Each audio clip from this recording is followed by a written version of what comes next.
The Holy Bible, New King James Version, Joshua 11.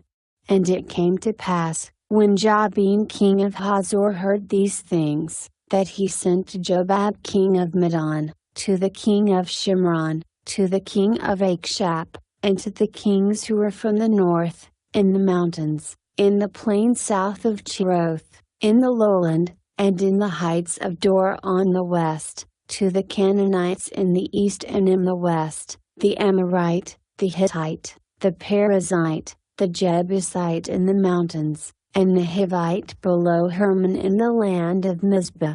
So they went out, they and all their armies with them, as many people as the sand that is on the seashore in multitude, with very many horses and chariots.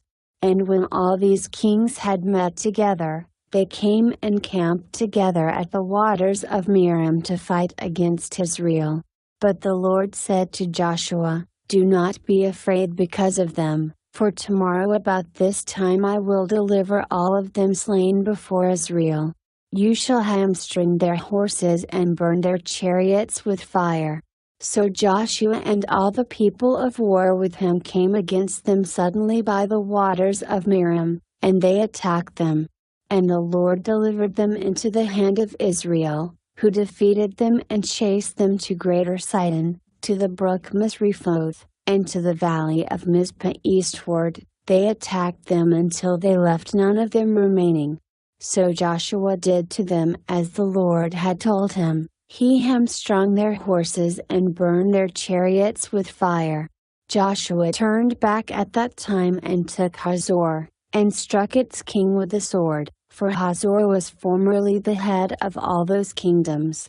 And they struck all the people who were in it with the edge of the sword, utterly destroying them. There was none left breathing. Then he burned Hazor with fire.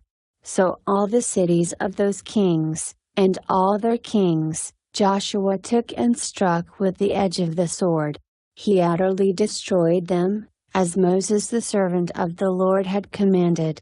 But as for the cities that stood on their mounds, Israel burned none of them, except Hazor only, which Joshua burned. And all of the spoil of these cities and the livestock, the children of Israel took as booty for themselves, but they struck every man with the edge of the sword until they had destroyed them, and they left none breathing. As the Lord had commanded Moses his servant, so Moses commanded Joshua, and so Joshua did. He left nothing undone of all that the Lord had commanded Moses. Thus Joshua took all this land, the mountain country, all the south, all the land of Goshen, the lowland, and the Jordan plain, the mountains of Israel and its lowlands, from Mount Halak and the ascent to Seir, even as far as Baal-gad in the valley of Lebanon below Mount Hermon. He captured all their kings, and struck them down and killed them. Joshua made war a long time with all those kings. There was not a city that made peace with the children of Israel, except the Hivites, the inhabitants of Gibeon. All the others they took in battle. For it was of the Lord to harden their hearts, that they should come against Israel in battle, that he might utterly destroy them, and that they might receive no mercy, but that he might destroy them, as the Lord had commanded Moses.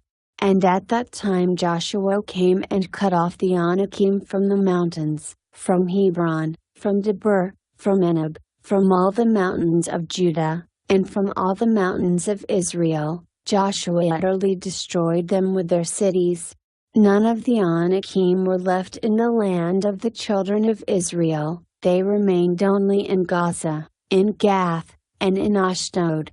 So Joshua took the whole land, according to all that the Lord had said to Moses, and Joshua gave it as an inheritance to Israel according to their divisions by their tribes. Then the land rested from war.